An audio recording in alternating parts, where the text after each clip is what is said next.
am so pleased to welcome Andrew Iden and Dan Szematowics to the Reactivist podcast today. Welcome.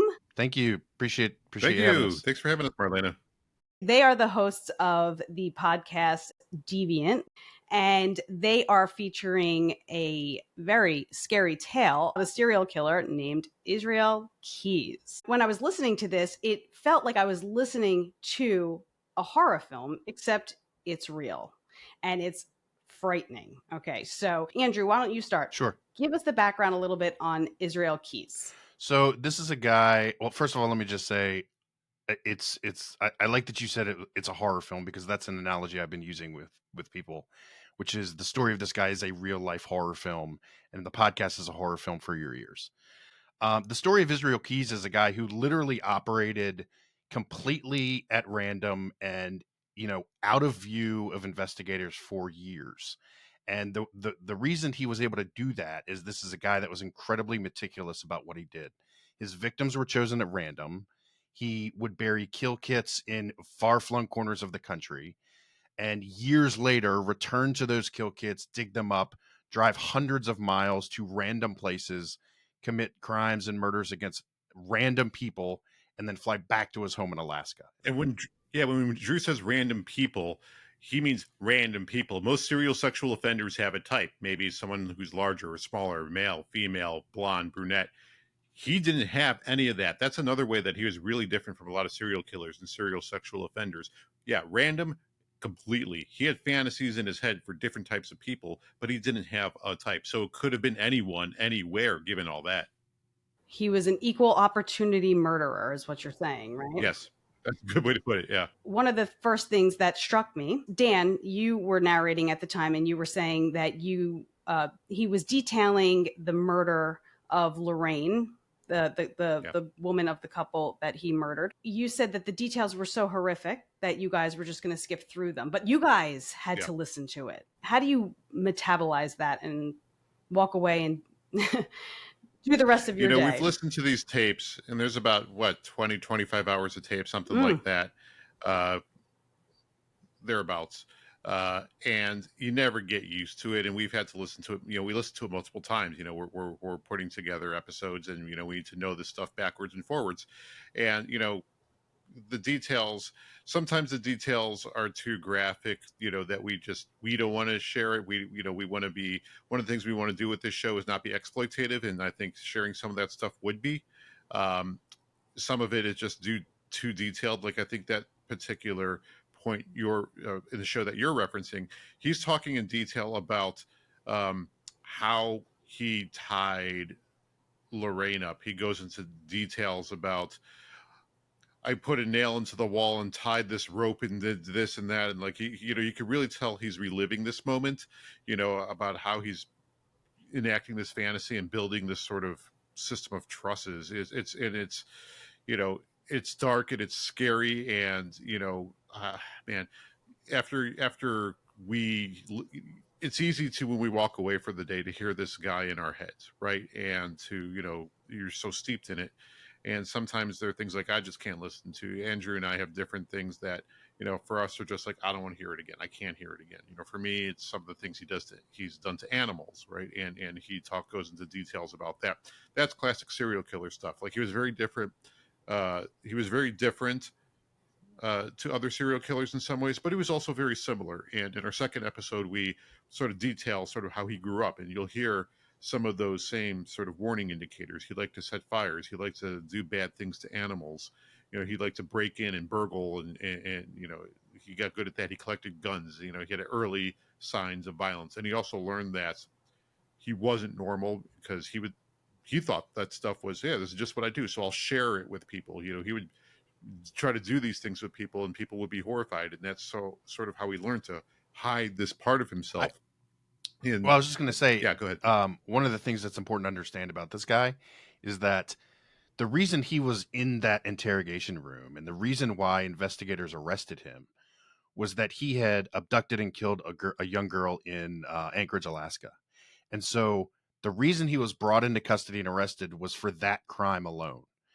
But that is when, as investigators sat there and listened to him talk about his life, Like when they first sat down with him, they had no clue that he had done all this stuff. So as he starts telling this story, the investigators are sitting there listening to him basically pull back the curtain on his life of murder, sex assault, bank robberies, fires. Like they didn't realize until a few hours in, like, oh wait, we've got something way bigger here than any of us anticipated. So And when they picked him up, they didn't even know that, Samantha, pardon me, Samantha Koenig, the girl he murdered in Alaska, they didn't even know she was dead. As far as they knew, this was still a kidnapping. That they had suspicions because it had been a little while, but they didn't know. And when they picked him up, they all they could really hold him on was uh, wire fraud, credit card fraud, because he was using her ATM card. They had no proof that he had actually kidnapped her. They had no proof that he had actually murdered her. He's the one who started talking, and they had no idea what they had on his hand, on what they had on their hands once he did start talking. You pick up someone for one crime, potential kidnapping, and you have a serial killer on your hands, one you've never seen before, and you have no idea how to deal with. They had to rewrite the playbook for this guy. So imagine being in that position. Being surprised, like, wait, this guy's a serial killer? Yeah.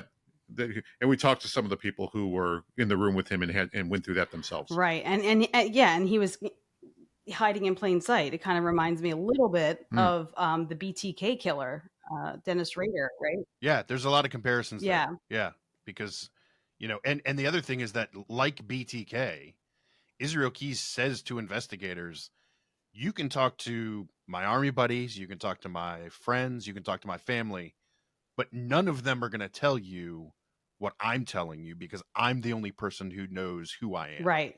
And and that's a really good layup to the soundbite that we're going to hear right now. Now, there is no one who knows me or who has ever known me who knows anything about me, really. Mm-hmm. They know they're going to tell you something that does not line up with anything I tell you because I'm two different people, basically. And the only person who knows about what I'm telling you, the kind of things I'm telling you, is me. How long have you been two different people? Long time. 14 years. After I listened to the first episode, the first thing I was thinking about was, where did this guy grow up? What is his background? And of course, you delivered it in the part 2 of this tale. And I feel like I could have written that a little bit. I mean, I would have been shocked if you told me he was from the Northeast and he went to NYU or something like that. Right, I mean, not that, right. Not to profile, but I'm profiling a little bit. I mean, the fact that he grew up in a remote area and the family was part of this religious, it's a cult, right? It's a cult. Well, I mean, I'll let you say that. I mean, it's kind of it's hard to kind of nail down, but the thing is, like, Israel Keys' life was one of isolation. It was one of remote rural settings. He grew up in Colville, Washington. He had there were 9 Keys children. He was in a very large family that at one point the family was in what was considered sort of kind of an Amish community, but then they moved to Colville, and he was part of this community called the Ark, which frankly dabbles in and has some tenets of white supremacy and anti-Semitism, are kind of like some of the core beliefs of their religion. Christian identity is what it's called. And so he grew up in this environment where there was a lot of hate. There was a lot of extreme fundamentalist views. And there was a lot of paranoia. That's why they were off the grid. Yes. Fear of the government, fear of kind of any kind of, law enforcement of any kind. And so, when Dan and I sat down to start doing this story, I was like, look, what he did is obviously very important, but I also think we need to delve into, like, what's the DNA and what was the formative years of this guy like. And so, we talked to a couple people who were in that Christian identity movement with him.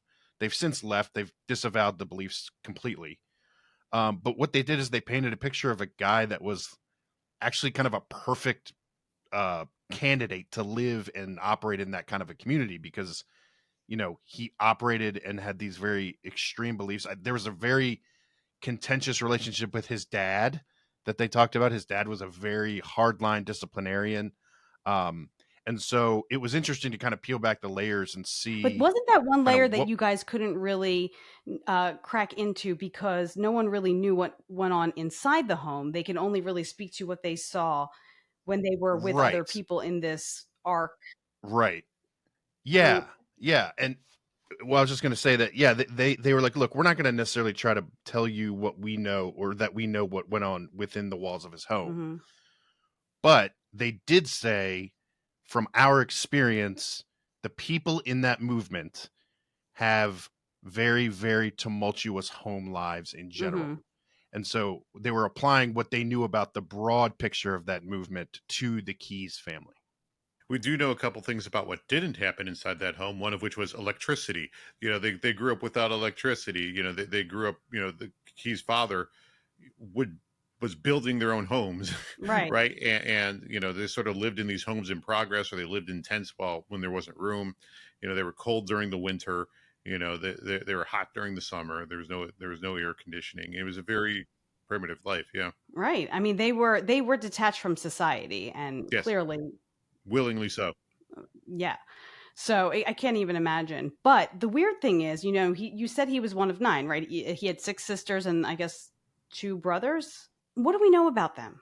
I know they didn't. You asked them for an interview, right? And no Yeah, one from the family. we approached siblings who did not respond, or and presumably I can imagine didn't want to talk. Um, we approached his mother, who is still alive and lives in Texas, and she did not want to talk. She is now part of a religious community in Texas that also is very they kind of close ranks, right? They protect their own. So yeah, I mean, as you might imagine, to be related to this guy is a cross to bear. And so, we wanted to obviously do things the journalistic way and pursue the voices that knew him or had experience with him and knew about him and his upbringing. And really, we were only able to get to, and I wouldn't even call them friends; they were associates, right? Like the 2 people we talked to in who had grown up with him in that community. We also spoke to a guy named Jim Thompson who worked with Israel Keyes. They worked at the Nia Bay, Washington Parks and Rec Department, and so they spent hours together, like riding around the community, fixing up playgrounds, stuff like that. So you can imagine they were in probably in a pickup truck together for hours, going to lunch. And Jim Thompson was like, "Look, he's still trying to reconcile the fact that this guy is who he was."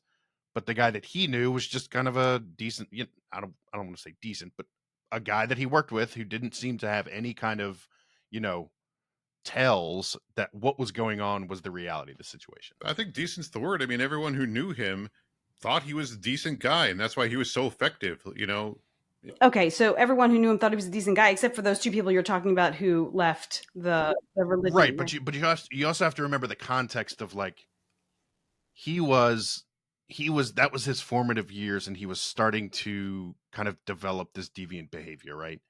And Desiree Smith says he was kind of creepy. And so it did show itself, I think, a bit then, and with some of the animal torture. But I also think that as he got older, he realized the importance of hiding that behavior too. And I so guess it should be more precise. I think people who, after he became this person and he embraced it, he knew he had to hide it. And I think it's sort of at that point where he sort of realized what he was and what he became, and he embraced it. I think it's from that point forward is when he put forward a more regular, normal face, and people were like, yeah, that he was a decent guy. He worked, he flew under the radar, right? I think a lot of people were surprised who knew him after his teenage years, right? After he moved out of Colville and when he was out into the world. I think those are the people who were like, really? Wow, But speaking of his younger years, there was something that struck me that he said in his own words, talking about breaking into homes. He's saying, kid stuff. That's not kid stuff, right? No.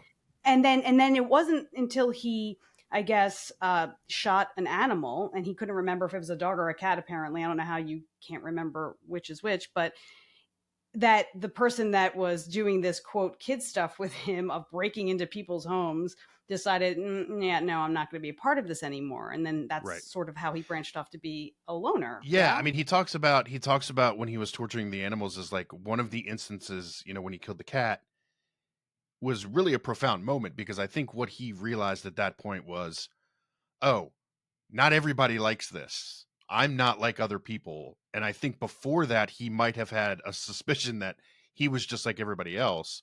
And that's kind of like the fork in the road, right? When he goes one way and everybody else is going the normal way. Right. Sure. Relatively speaking. And so I think it was a profound moment of like understanding kind of who he was. And also on top of that, accepting who he was and starting to accept like, well, I'm going to go a different way. And this is just the way I'm going to go.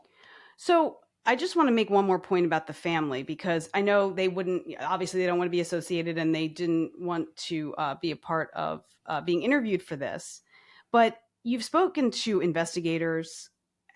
Someone had to have spoken to someone in the family at some point. Did they give you any details whatsoever that added to the sort of, I hate to use the word flavor, but the overall picture of who Israel Keyes was? The most details that we have about his family come from about 4,000 pages of documents that the FBI released and that we were able to get our hands on.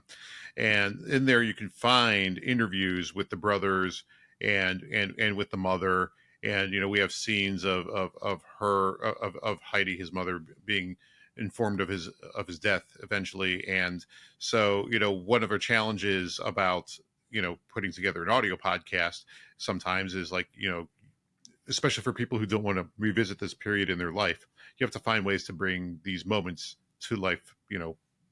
Like the doctor, you guys, you were quoting the doctor's report, right? But if someone else who voiced it. Exactly. Yeah. So, you know, you guys going to feature that? I think so.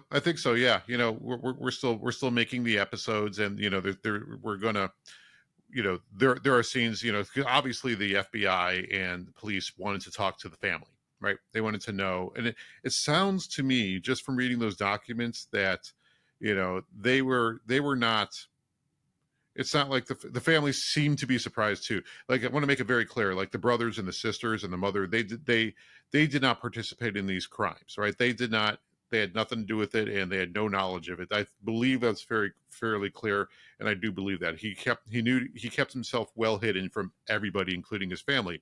And keep in mind also, you know, one thing that we didn't talk about that you haven't heard yet is that he kind of left the family in a way, right? He, in 98, shortly after Colville, Washington, he joined the Army.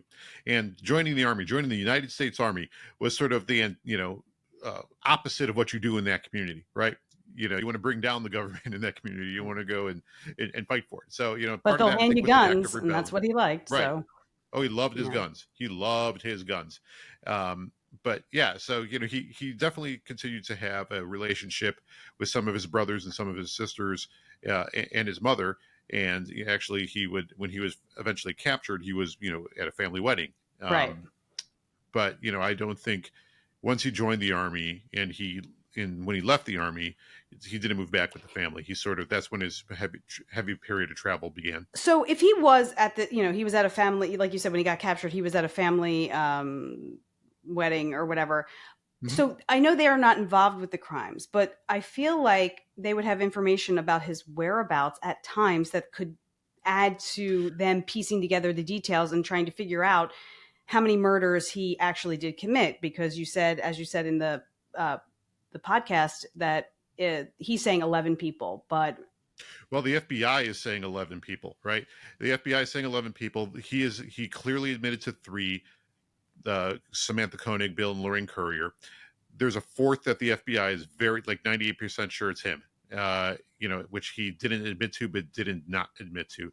It's the other 7. And the FBI thinks there are 7 total victims, because a couple months before his suicide, they found these paintings in his own blood, 11 skulls that he'd painted in his own blood, also painted in blood the message, "We are one."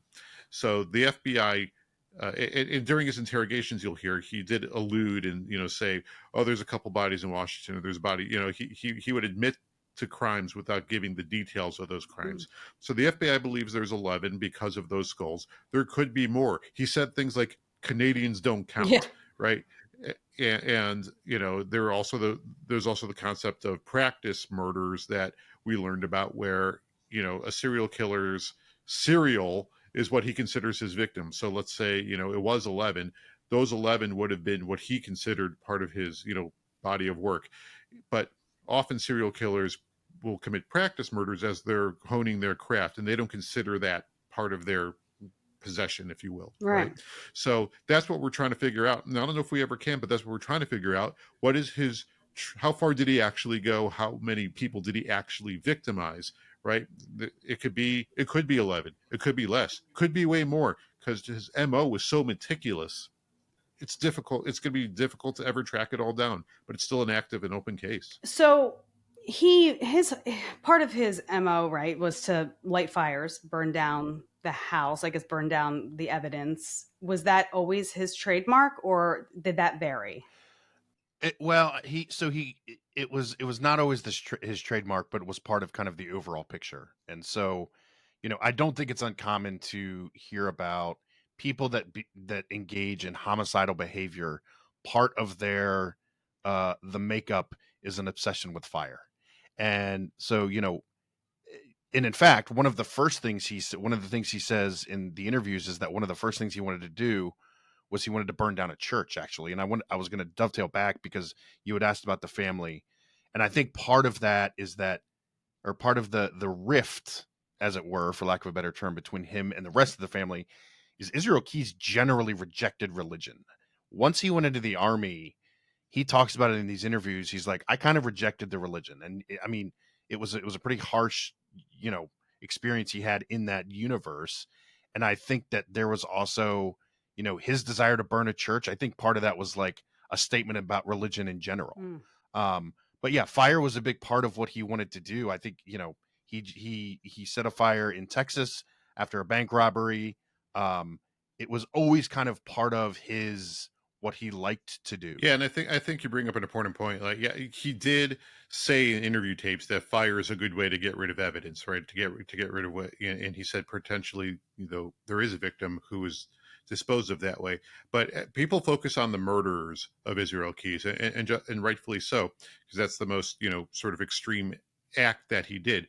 But fires was setting fires, arson, bank robberies, sexual assault. Those are all things that he did as well. So, and it's interesting, a lot of those, let's call them secondary crimes, the people who were victims wouldn't call them secondary crimes, but, would happen directly before or after he committed a murder, right? So the Bill and Lorraine Currier murders, for example, he talked about how his plan was he was going to, they weren't the original intended victims. He wanted to take a man, and his original plan was to take a man, steal his car, and then go on a bank robbery spree in Burlington, come back, dump the car.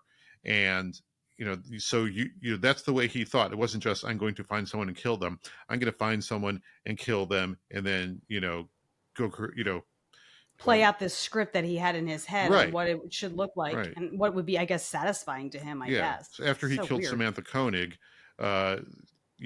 immediately after he took her that night in February 1st, 2012, the next morning he gets on a plane and flies to, goes on a cruise out of New Orleans.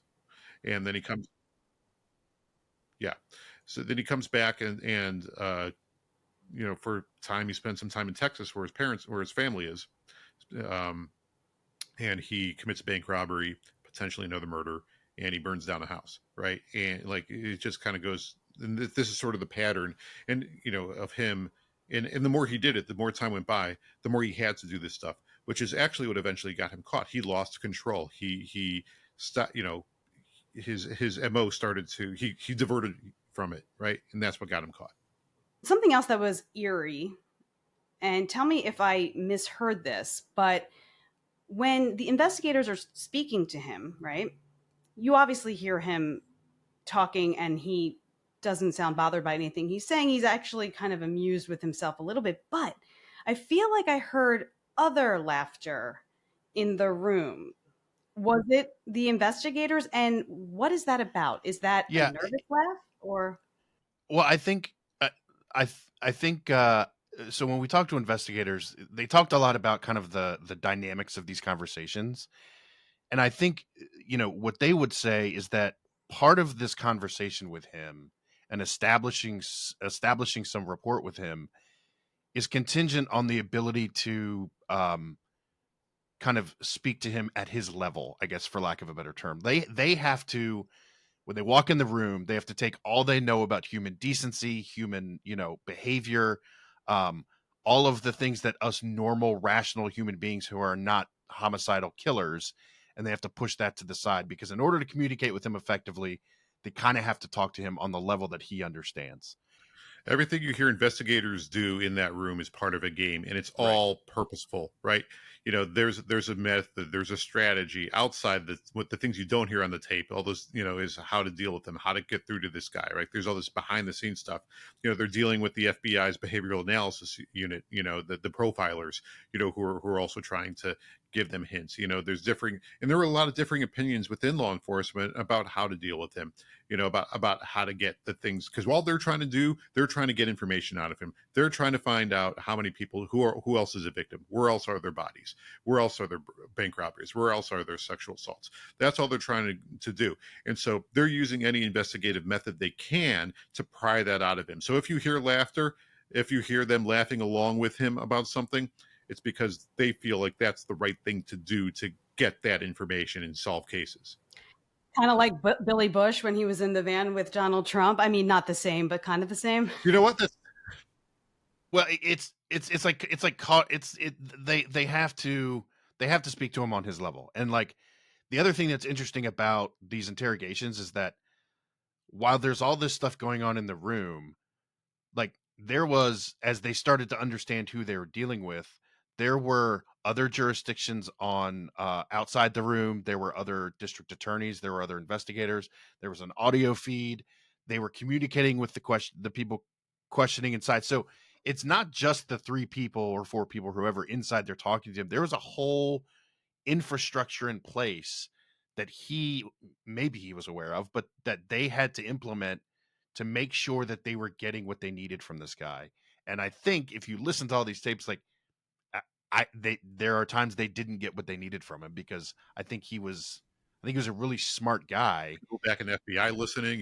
Yeah. And we talked to a couple people who talked about the control dynamic, and that sometimes as investigators, you have to cede control, because what that'll do is that'll allow you to elicit some of the things that you need to elicit that you can't do just by coming in there guns a-blazing, being like, I'm in charge. So it was an entire cat and mouse game, push, pull, negotiation for hours. And it was really kind of fascinating. And I think I want to be clear. There were missteps within that interrogation room where they lost control, and Israel Key sees it, and he didn't lose the initiative for quite a while.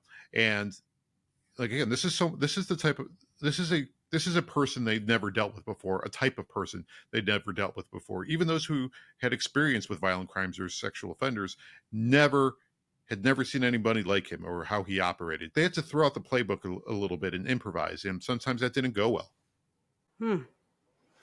So, okay, let's talk a little bit about the genre of true crime. Obviously, there's a huge audience for this. It's not going anywhere. Is it a playbook for someone who isn't like you guys, isn't like me, who just watches it and is sort of drawn into the storyline like you would be drawn into any narrative? Could it sort of feed into more crime? It's interesting you bring that up, because one thing Israel Keys does talk about is how he was obsessed with studying other serial killers. He read Mindhunter, he read Dark Dreams, and he would see himself in that, right? And Mary Ellen had told us that serial killers study other serial killers. Obviously, they get the kick out of hearing the details, but also it helps them learn how not to get caught, which is one of the scary things about Israel Keys. If someone like Israel Keys can exist, who else is out there, right? Right. What have they learned from him? And I don't think hearing this secondhand, like, if you're not looking for it, I don't think that's going to necessarily, who knows? But I would imagine like listening to a true crime show isn't going to make someone wake up one day and say, I'm going to be a serial killer. I think that happens at an early age. Oh, absolutely. But Yeah. I'm saying those people could be using this as their study. No, I mean, Yeah, isn't that a possibility? they could be, but I don't think that. I think that's something they do anyway, right? People who have these inclinations will seek it out wherever it is, whether it's a book or a podcast or a movie. Israel Keys talked about there's a good chunk of tape where, long chunk of tape where he talks about other serial killers like that he studied and his favorite serial killers. Like he actually hated BTK, and he hated BTK because even though they were so similar in so many ways, he hated him because BTK, Dennis Rader, eventually expressed remorse for what he did, right? And Israel Keys said, I would never do that. I love this stuff, right? And that's the sign of a weak person. So he hated BTK. He loved, his favorite was H.H. Holmes. His favorite serial killer was H.H. Holmes, who is the late 19th century, here in Chicago where I live. He built a murder castle during the Columbia World Exhibition and lured tourists into his murder castle. And, I say murder castle because it was sort of this boarding house that he designed specifically to kill people. And it was a very meticulous MO. That's what Israel was attracted to. Serial killers who were organized, methodical, in control, because he could relate to that. To be able to listen to a guy like Israel Keys talk for 25 hours about his psyche, I think there's value in that, not to just let a guy talk and give a guy a platform and, do a show where the guy's just going to talk endlessly.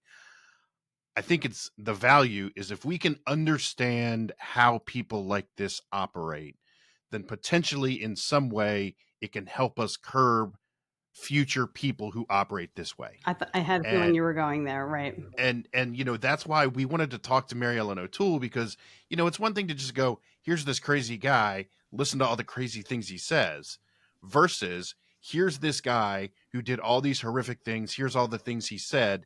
Now we're going to talk to someone who understands how that works and what all of that means. And so that was really one of the core missions when we put the show together, was like, we need to bring some value here, rather than just giving a microphone to a guy who did horrific things. Right. And we have been very meticulous about that and making sure that comes through.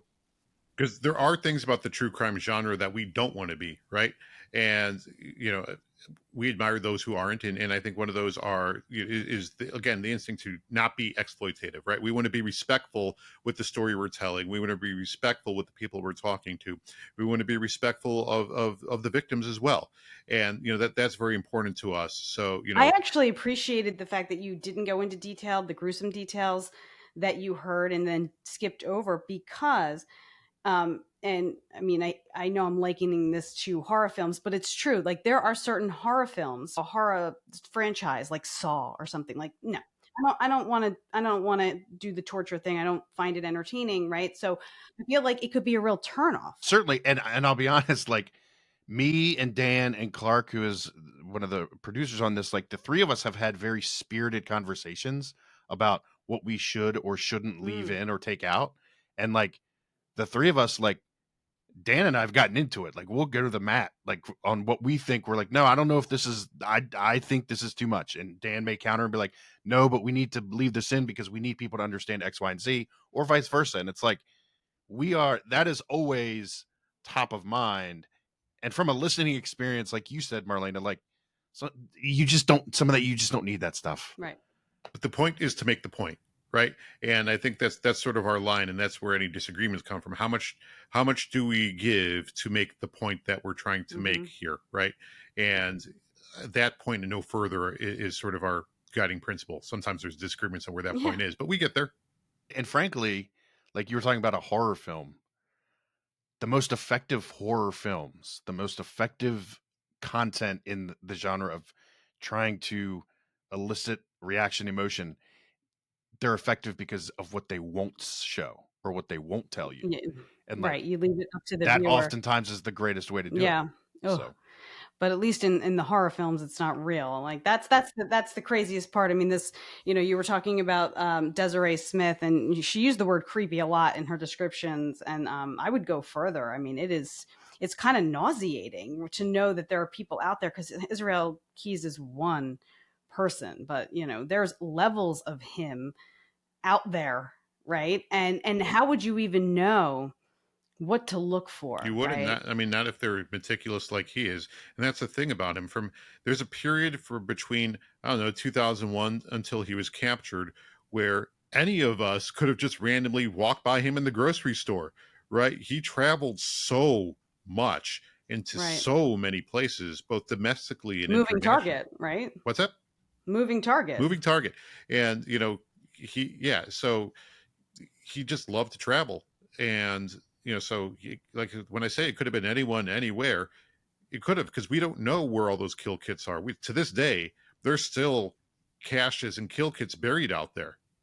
He got caught, right? And eventually committed suicide. Fine.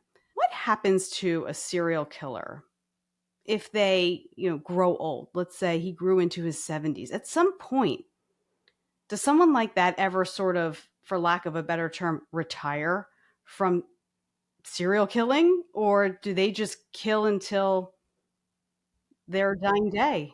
It's a good question. It's a good question. I mean, as we know with BTK, he took, you know, a long time off, and you know, it's a good question, and I'm not sure that it's one we delved into with Mary Ellen, but one thing I do know, like, go ahead, Dan. so the BAU, when they study serial killers, like if you've watched Mindhunter or anything like that, you'll see they surveyed serial killers and they sort of built a database, and they work in statistics and science and probabilities, right? So I think on average, most serial killers reach their peak in their mid 20s to early 30s. And then depending on who it is, like there's, you know, there are people who absolutely don't conform to this. A lot of times they wind down, or you know, as their brain chemistry changes, or as they grow old. We all go through changes as we age, right? And I think many serial killers grow out of their serial killing phase, or they'll transition to other forms of crimes. But often, you know, they don't get the chance, because one of the needs for serial killers and serial sexual offenders is they get a high out of it. It's almost like heroin in a way. They have to keep chasing the next rush, and then the next one has to be better, bigger, and better than the last one, right? So that is eventually why many get caught, because they do lose control, because they get sloppy and they chase something that's more extreme than the last one, right, to get that thrill. But yeah, some serial killers have never been caught, and some have grown old. And you know, the best serial killers are the ones who haven't been caught, right? So it's almost tough to or the worst serial killers. That's what I meant. Yeah, as soon as the word "best" came out of my mouth, the most effective serial killers, let's say it that way, right? Yeah, there you go. Are the ones who haven't been caught. So it's almost tough to study them, because you know, it's rare that you find them in the wild.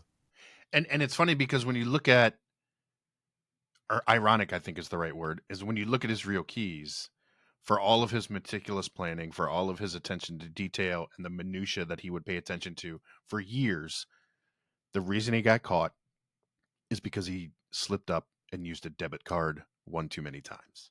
And like, you would think that would be like an obvious, like if you're a serial killer, like don't use the credit card, don't use the debit card. But he used it too many times.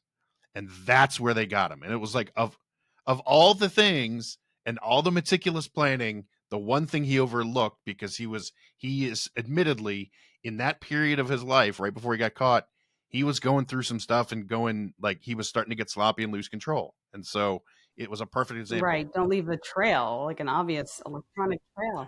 And part of that also was committing a crime where he lived. That's the first time that we know of, at least, that he committed something in his own backyard. Even when he lived in Washington, some of the potential murders that are linked to him, they were a couple hours away. Most of them were a couple hours away from where he lived. You know, Samantha Koenig, he lived in Anchorage. Samantha Koenig lived in Anchorage.